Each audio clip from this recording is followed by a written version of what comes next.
Hello and welcome to Taking Liberties, episode 28. My name is Lee. I'm in Western Australia. I'm joined by my fellow West Australian Connor Whittle this week. Australia. Yep. You forgot that he's also a former LDP candidate. Sure, that too. Whatever. And definitely not an LDP candidate. That would be Vikas. Hey. Well, we had a lot of things to talk about, but there was this little thing called the US election. You might have heard about it. There's been a lot of weeping and gnashing of teeth, so we thought you might talk about that. So let's The just sort of... Trumpocalypse is the Trumpocalypse is here. So, is this actually the end of the world? Is this nothing? What are your feelings, gentlemen? So interestingly enough, the left brought up a point that... the left behaved exactly how I said that they would behave on this show. I'm trying to think of the episode, but it would have been episode 6 or 7 this year, just before I went to CPAC. Okay. Yeah. So I basically said if Trump wins... No, sorry, it was just after I got back from CPAC, but I said basically if Trump wins, they will have a renewed appreciation for the separation of powers. So there's a lot of articles coming out to that effect right now, where they're just going, the executive simply has too much power. All those lovely executive orders they were defending from Obama have suddenly become the bane of the presidency. And I'm sitting there and going, told you. You and a million other people who you mean people. Yeah, but it's not just that. So I also said, and this was an argument people went like is bullshit. I said that Trump was better than Clinton simply on the grounds that you would have a renewed appreciation of that separation of powers. I don't think that Trump is able to abuse these executive orders in the same way that Clinton would be able to. And I believe that as much as I did 8 months ago now. Well, I guess the question is, so the only way you can really, from what I understand, stop the abuse of those executive orders is if Congress gets involved. And at this point, it's unlikely Congress is going to get upset, but I think Trump will inevitably alienate them. So what I've been saying to my mates is essentially that Trump has no friends. He has temporary alliances. There is a very small hardcore that really love what he is about or what he's promoted himself as. I don't think he is even that. Like, in the end, he's a New York Democrat. And so as we've seen with, we're starting to see maybe there's a bit of leeway in Obamacare. Apparently he said that Obergefell, or whatever you say it, the Supreme Court ruling on gay marriage is settled law. So, I actually don't think he'll turn out to be the skinhead that outright probably hope he would be. Glad Tim No, but it doesn't matter, here. because the alt-right is a personality cult. They love daddy. Yeah. Donald Trump. Yes, true, but if he doesn't go after PC culture, like there's a few things that I think they do want from him, and that's why they went after him. So if he doesn't turn out to be a strong man, if he doesn't turn out to be anti-PC, which he may not be, like I actually honestly don't think he necessarily will be those things, because he's not a man of principle. He's not a man of like long-studied conviction. Every position he's had the opposite stance. In the Are last you 15 saying years. that Donald Trump is the right-wing version of Obama? That's a good segue into what will happen next. Sort of. I mean, like I think Obama actually has things he believes, but he's sort of been like a chameleon. I actually don't know if Donald Trump believes in anything but himself. I don't know. What do you reckon, Connor? You haven't said anything yet. I think you kind of got it there. There's a very, very real chance that Donald Trump will become the Republicans' Barack Obama. He will be remembered at the end of the day for being very strong supporters, very strong vocal support, but not necessarily achieving what he set out to achieve. Obama, for example, so just even as big things like Obamacare, to take the example, it's fallen over. It's dead, even with Trump not even in the office. He went in as the anti-war candidate and basically started 7 wars. These sort of things are monumental failures from the outset. It was someone like Trump will come in. Well, Trump will come in, and I would put money that he will build a physical solid wall. But for the whole build a wall, deport them all, I don't think he'll do the second part with quite the same vigor. Just it's at the end of the day, it is going to be politics. I mean, it's an impossible task, and to do it, you're going to essentially need to send people, like house by house, ferreting out Mexican immigrants. Well, the reality is like it's not possible. It can't be done. These laws, and so it's not like it's going to be complete ethnic cleansing or something, but it's going to be all these Mexicans who are there illegally, and a fair chunk of them, it will be very public what they deport. It won't be that they just deport them all, but there will be enough of them will be deported at the end of the day, and there will be an enormous stink created about them, even though it won't achieve the goals. A physical wall, something which Trump will stand in front of, and there'll be big concrete and there'll be barbed wire, that will exist in all likelihood. As for the rest, I mean, he's a New York Democrat, and we will see if he turns out to be surprisingly boring at the end of the day. Well, what I found interesting is Trudeau, who basically said that he's removing... So in 2009, Canada put a visa requirement on Mexicans basically flying from Mexico to Canada. I don't know exactly what the reasoning behind that was, but there was a visa requirement if you wanted to enter Canada and you happen to be Mexican. Now, that visa requirement is being taken away. So it'll be interesting to see what happens from the northern border, as Mexicans fly up into Canada and then drive back down. Yeah, I mean, it's... I think the greater issue for Donald Trump is the people that he surrounds himself with. So maybe Donald Trump doesn't give a crap about anything but himself, which I think is actually the case. But, the people he puts in charge of his departments actually probably will have things they care about. And so I think that's kind of where his cabinet becomes a real issue.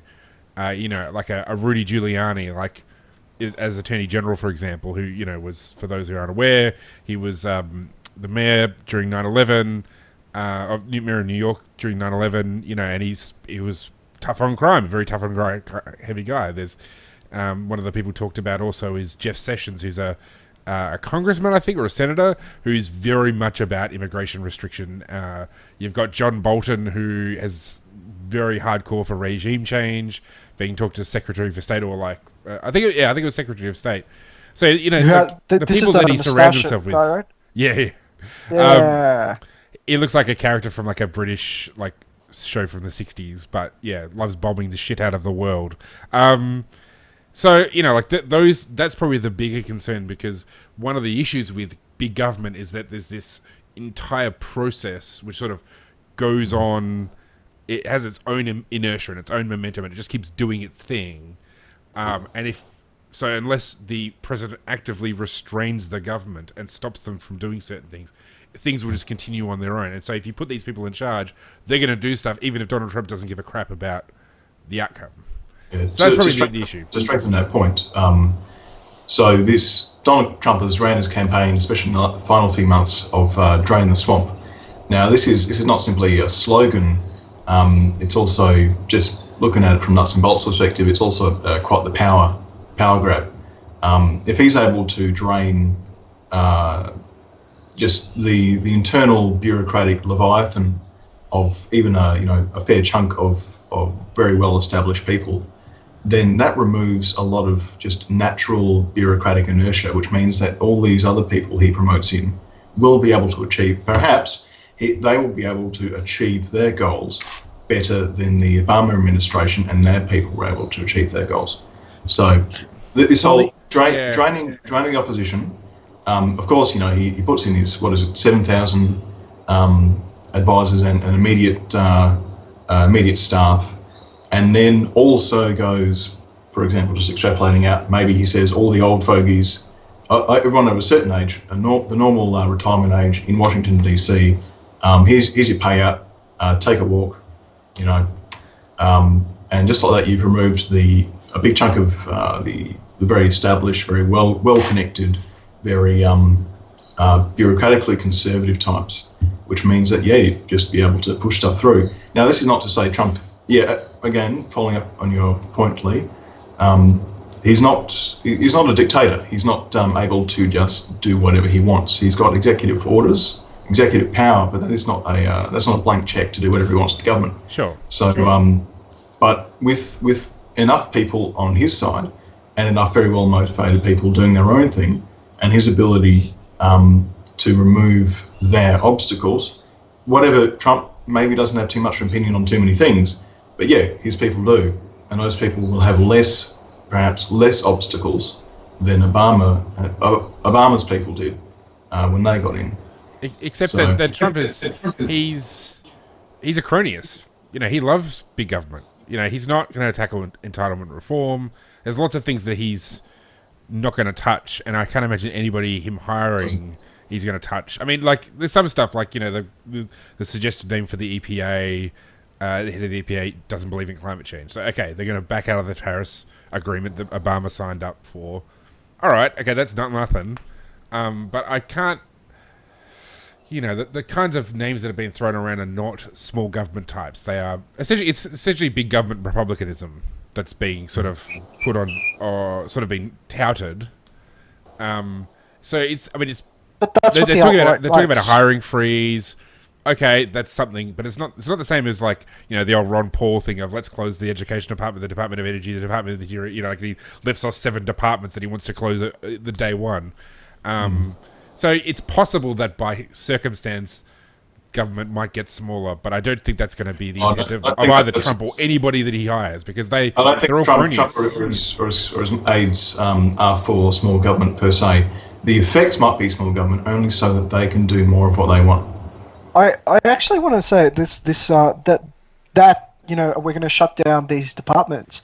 That was actually one of those lines that absolutely fizzled with the American public in 2012. It was like one of those really, it speaks to us as libertarians, because we're sitting there and we see duplication and waste of resources in government, and that's why we want to get rid of those departments. But the public perception on those particular departments is that those departments provide healthcare, is that those departments provide education. So, I mean, I don't disagree with that. Just to say that, Donald Trump is a cronyist. He's made his career out of getting money from the government, and it's looking like he's hiring lots of people who have also spent their careers doing similar sorts of things. And so every dollar that comes out of Washington, as comes out of Canberra or out of Perth or out of any government, there's always somebody who wants that dollar and will lobby for it. I think Donald Trump's sort of cabinet might attack certain political interests, so that he might go after the Greenies, or he might go after, like certain groups that he doesn't like or that his minions don't like. But I don't know if that's the same thing as actually getting rid of those things. What we'll just see is a transfer of the progressive left support, like, Obama supporting the progressive left to Trump supporting the, the culture warrior right. Yeah, but what I was going to say is there is one crucial change that he's made, which hasn't been mentioned, which is that he's restricting. So there's currently what they refer to as the revolving door of staffers becoming lobbyists. So now, what he's proposed is so if you happen to be a staffer, you cannot go and register as a lobbyist for 6 years. And if you've worked at the White House, you are permanently banned from working for any foreign lobbying organization. So those two changes, I think, are monumentally different from anything someone's proposed. I don't think they'll actually be effective, because they'll just rename themselves as something else. Yeah. Instead of calling themselves lobbyists, they'll say consultant. And they'll run like parties where lobbyists just happen to come there, and politicians just happen to come there. Or they'll give $250,000 speeches. Yeah. Or that too. And it's like water on pavement; it finds the cracks. Wherever somebody's willing to give $1 and somebody willing to receive $1, they'll find a way. I've always found like this hatred of lobbyists and this hatred of rent seekers. perplexing, and for two reasons. Firstly, it's not a problem if you look at it from the way that the democratic system works, because effectively what lobbyists do is provide a voice for people, straight, like a direct voice to the actual I want to say MP, or in this case a congressman, right? Otherwise, you are competing with everyone else in your electorate, right? So effectively, you're buying a voice that's got a line directly into the elected official. Now, if you're saying, "Oh, that's not fair," blah blah blah, it's getting rid of all of these other people.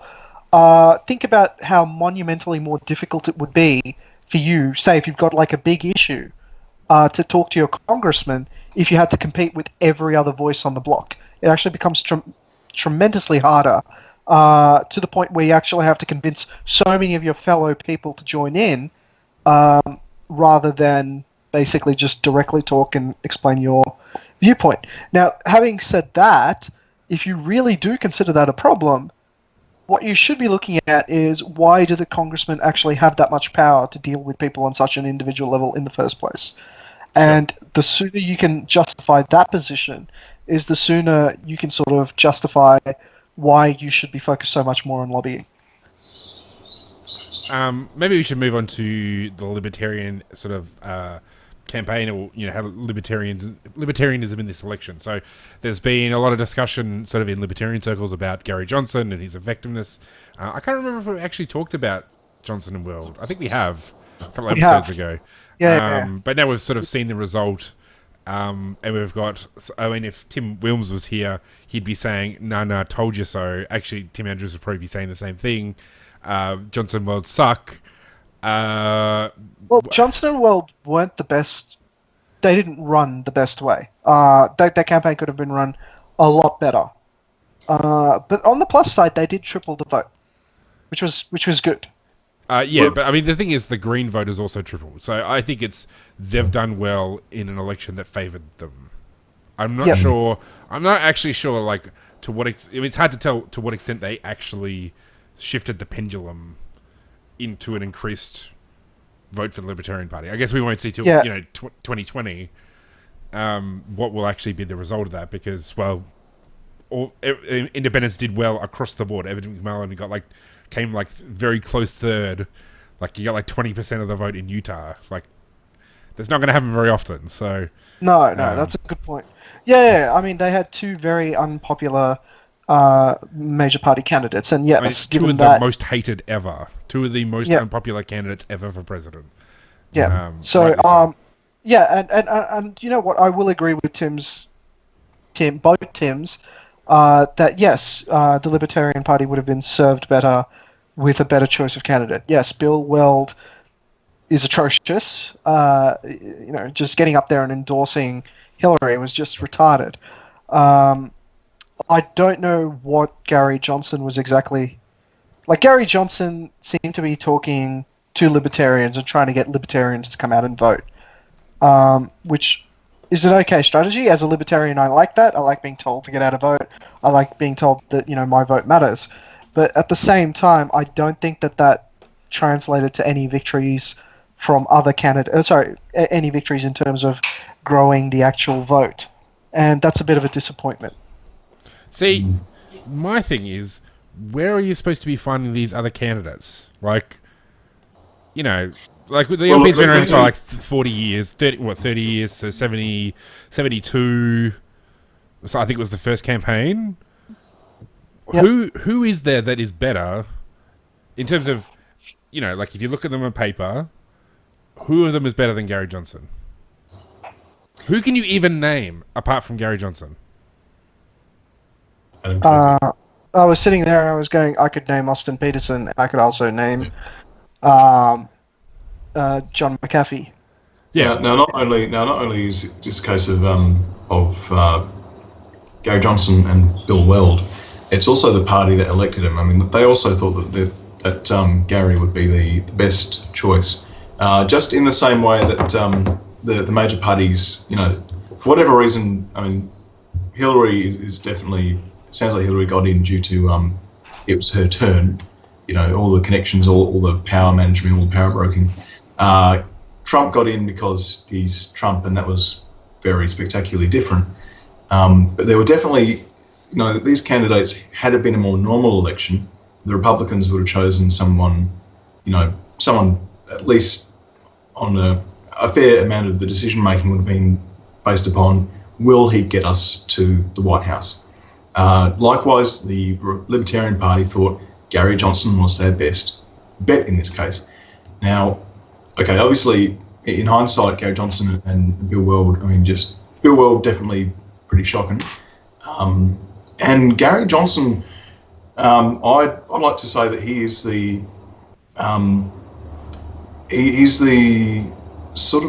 leftover, he's the modern,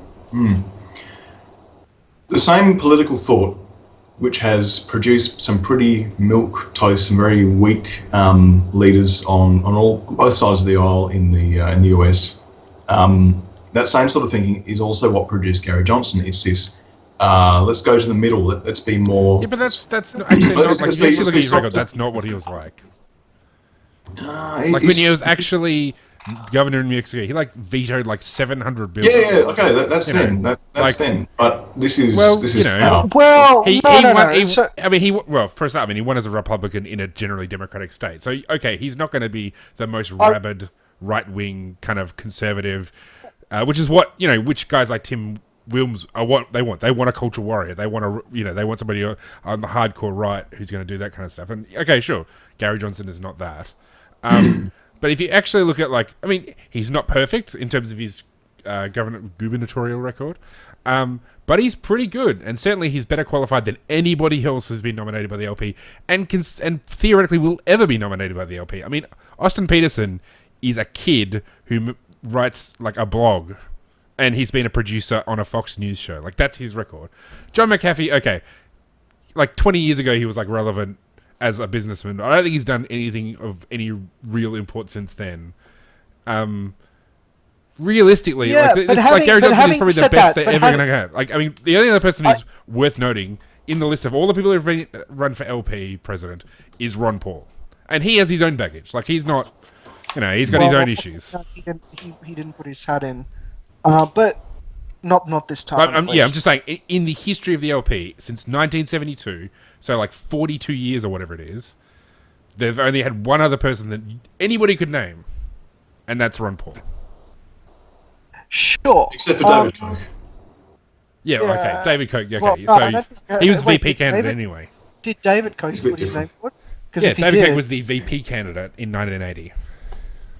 Oh, right. I thought he put it in this time around, and I was sitting there going if he put his name forward, he should have gone for him. Yeah, and that was the only year that they got 1%, before Johnson's. Gary Johnson got 1% last time. He got 3% this time. This campaign is actually the third most successful, sort of non-major party presidential campaign in the history of the United States. The only person who's done better than them was the guy I said before we started.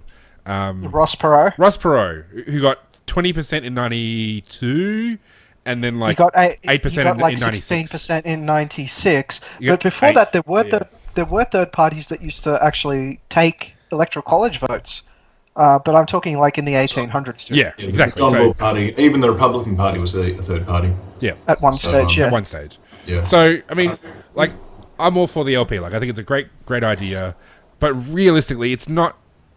People saying, "Oh, they should have got 5%, they should have got 8%." They're just, as far as I'm concerned, they're talking out of their ass. There's no evidence to suggest that Gary Johnson would have done any better. Presumably, if he'd run, if there wasn't the most insane election in the history of the United States. Well, actually, I can't even say that. There's probably more insane ones. In the modern era, the most insane election. I too would like to counter. They probably got 1%, just like last time, maybe a little bit more. No, I think they would have gotten if he hadn't been. The way he ran his campaign was pretty bad, and I'm not just talking. I'm not just talking about the Aleppo thing.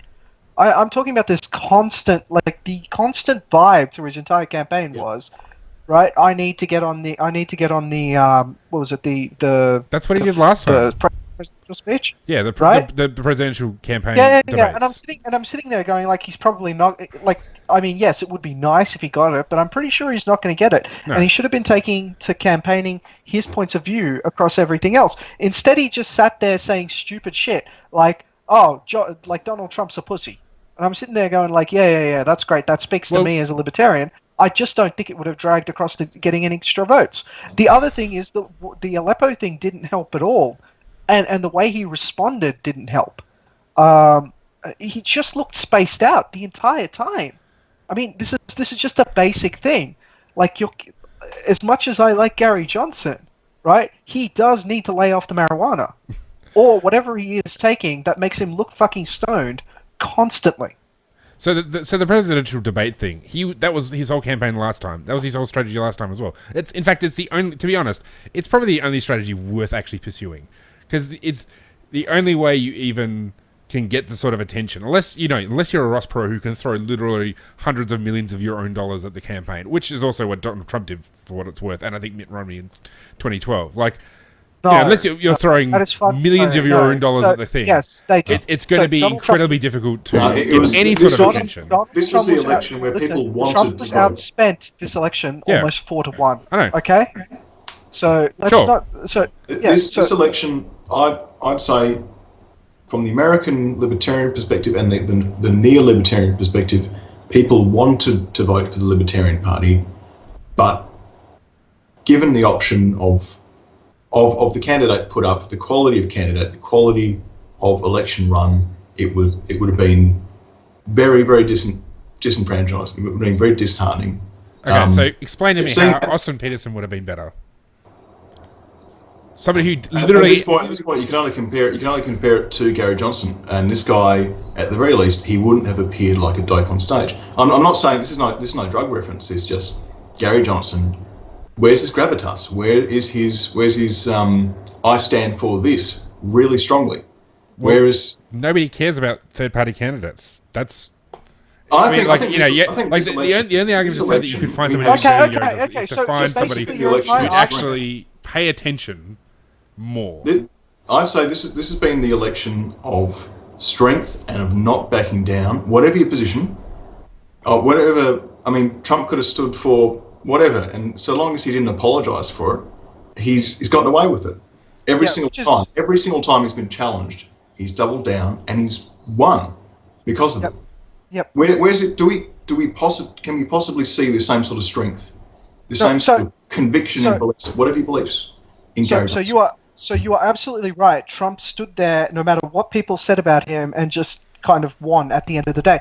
But that's precisely why I disagreed with all of those articles that said, he should have attacked PC culture and all of this other stuff. That wouldn't have helped, right? And it's the same reason why David Leyonhjelm's vote went down in the last election, right?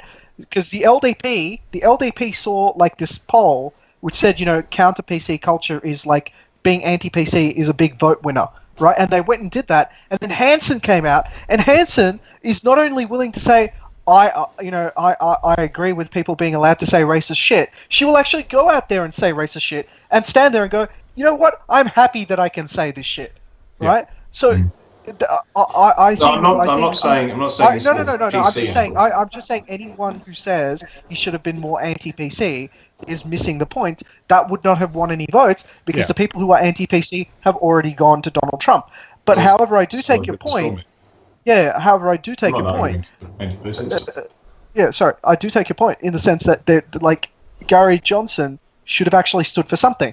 The fact that he's a third-party candidate, and acting like a third-party candidate is probably what stopped the growth in vote as much as it could have been.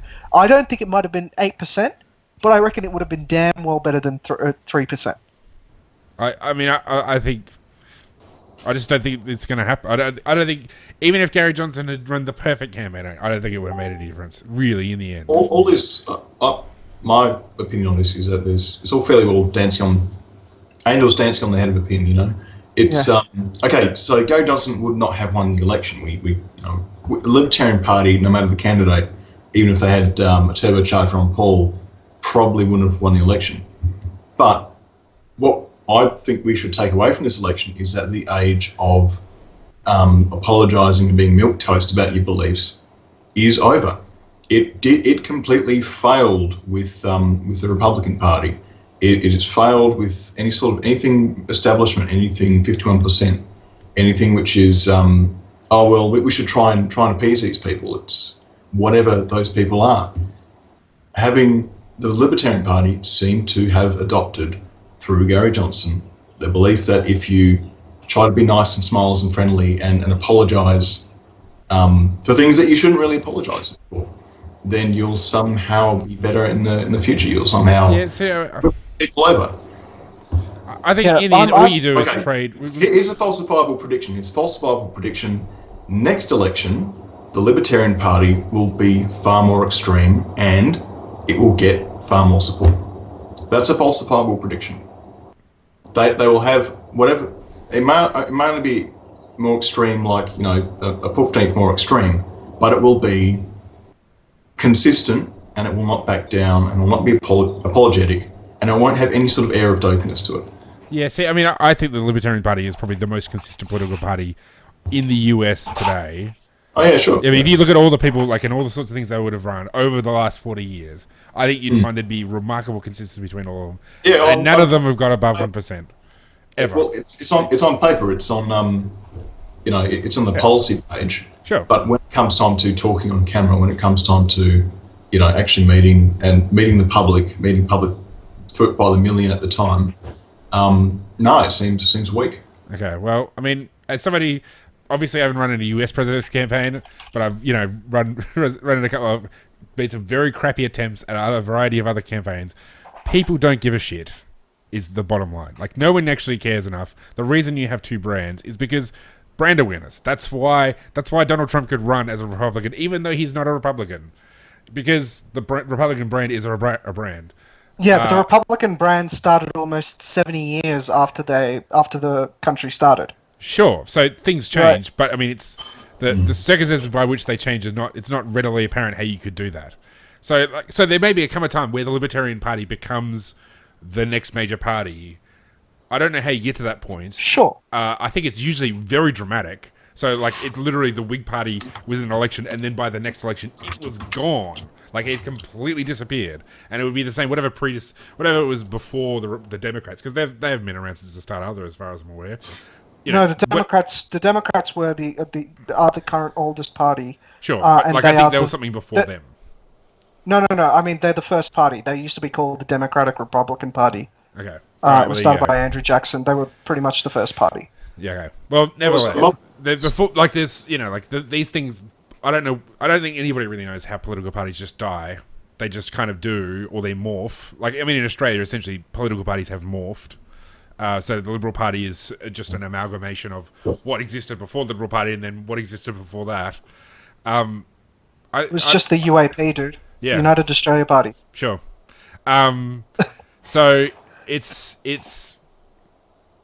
I mean, I think 1% is probably as good as they'll ever get until something really amazing happens that no one has any idea what will happen, and then things might change. Let's say a voting reform change or something, or something incredible like war. Sure. If you were to, like, proportional representation voting or something, maybe that would, like, change the outcome. But yeah, I don't know.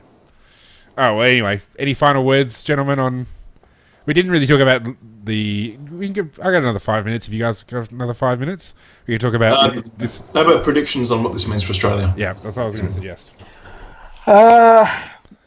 So based on what I've seen coming out of Shorten, Malcolm Roberts, and Malcolm Turnbull, what I think it'll mean is that basically Bill Shorten is the Donald Trump of Australia.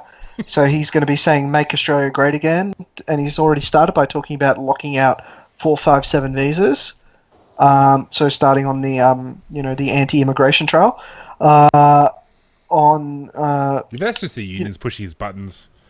Yeah, probably. I mean, I don't think it's... Actually, this is what really pissed me off today, though. Malcolm Roberts coming out with the fucking Gadsden flag. Oh my goodness, I hated that. I'm like, don't you contaminate this good bloody flag with your dumb shit. Yeah, I'm sitting there and going, like... to be fair, the Gadsden flag... So, the Gadsden flag was used as a battle standard by people who were opposing the British Empire. Basically a militia. Right, a militia force standing up against the Revolutionary War. In the Revolutionary War, against the US. Basically redcoats, against the regimented forces of King George III. I think that's a stark difference from a monarchist in Queensland waving the flag around. Yeah. So hello there, nice flag. I too want to shoot at the government. Yeah. yeah, and I'm sitting there going like, I don't think you quite know the historical context of that flag. No.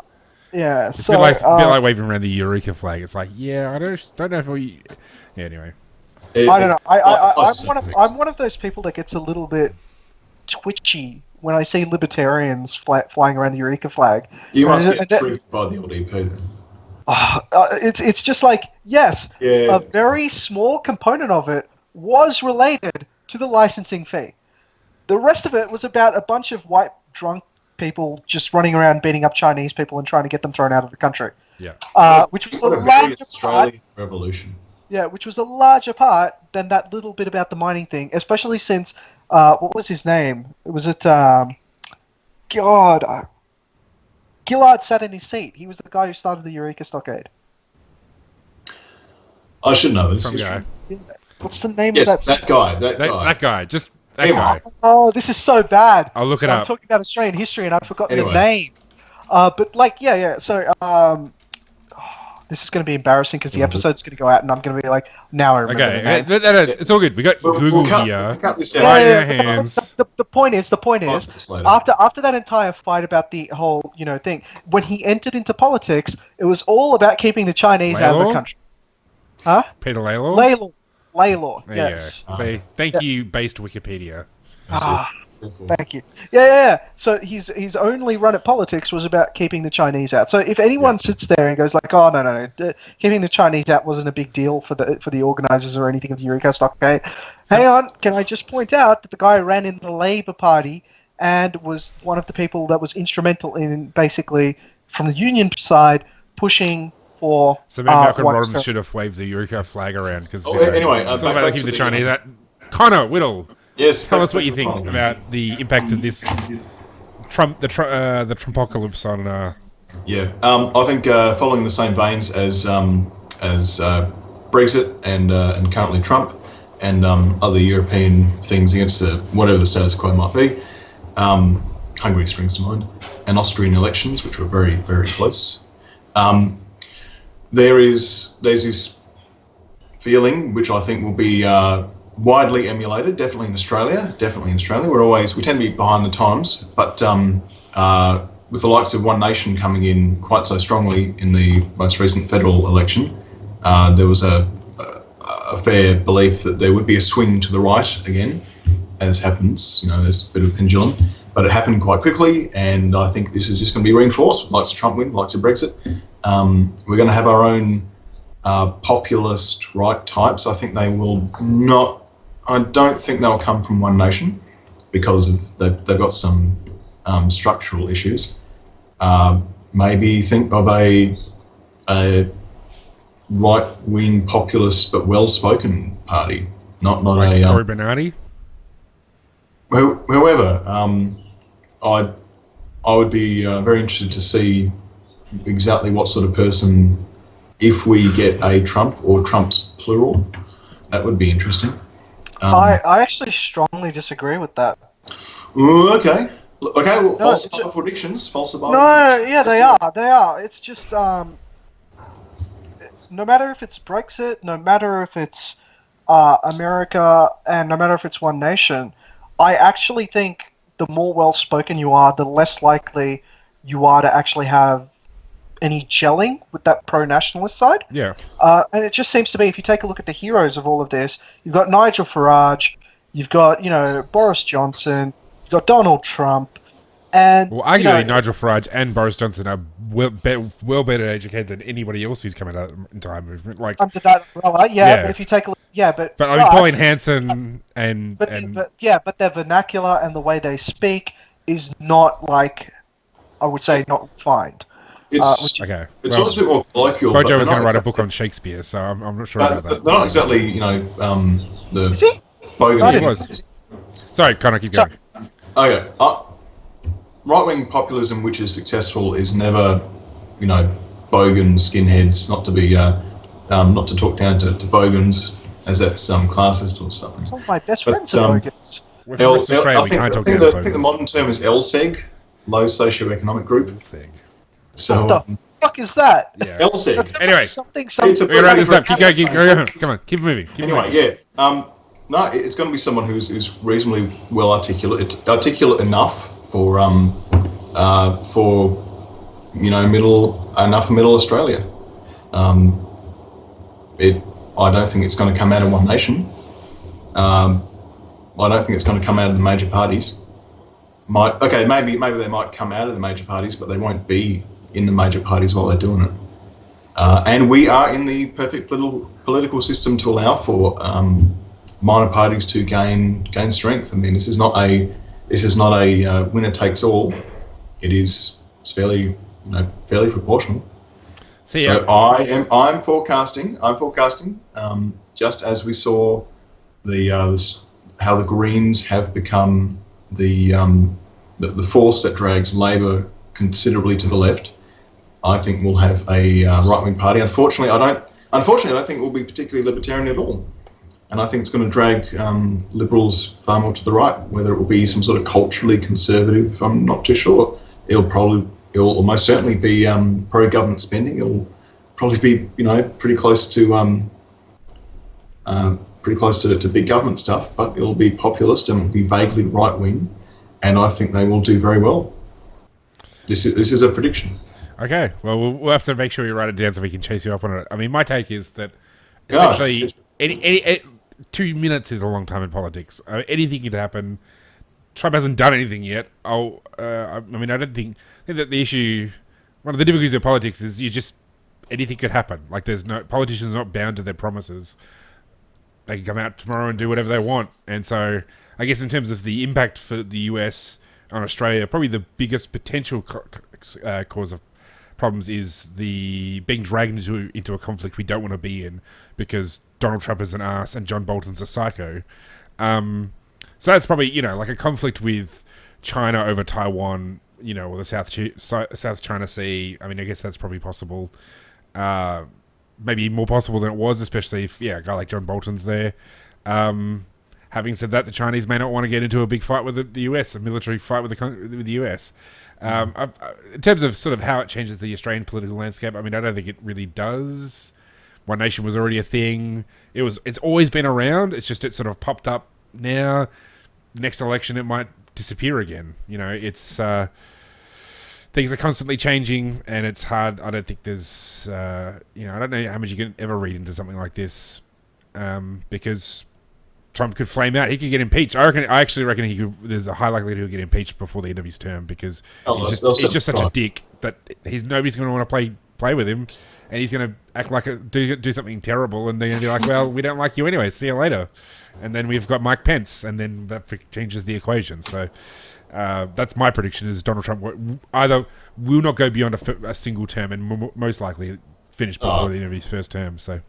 Mike Pence or Civil War II Electric Boogaloo. Yeah. All right. Well, I guess that does us. We've gone for about 45 minutes, so you've got an extra long dose of taking liberties. Make sure you check us out. We got YouTube. We've got Facebook. That's it. And iTunes, obviously. So make sure you subscribe to us and like us and follow us and review us and just love us. And make Australia great again. Make Australia great again. That's the other guys.